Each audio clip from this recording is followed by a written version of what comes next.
bang ginagawa sa bahay ninyo? At gusto mong magbenta ng kahit anong products kaso wala kang puhunan? Or sadyang ayaw mo lang mag-risk ng kapital? Take note guys. What if yung kinatatakutan mo ngayong rest ay yan ang makatulong sa iyo para mapag-rest sa hirap ng buhay na hinaharap mo ngayon?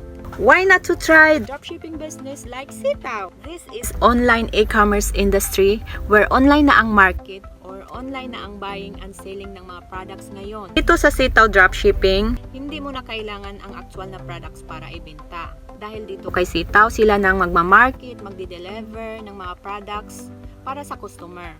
At sila na rin bahala sa packaging, inventory, at logistic at marami pang iba. Ang gagawin mo lang ay maghanda ng puhunan. Yes, puhunan! Dahil sa negosyo, kailangan natin ng kapital. Walang mikos-mikos, puhunan. Kagaya ng Changi, supermarkets, may kapital yan, like Sitaw. Para makapag-process tayo ng orders na pumapasok sa shop mo. Take note guys, in every process ng orders sa shop mo, you will get 7 to 12% profit. O, di ba? Napakadali lang. Marami nang nakagawa dito at kumita na ng 5 to 6 digits monthly. As long as you keep learning and applying effective strategies para maging successful sa business na ito.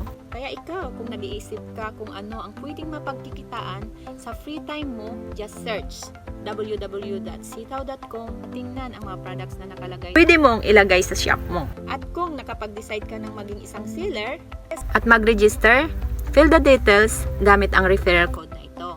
So, ano pang hinihintay nyo guys? Might be the opportunity you've been praying for. Happy selling!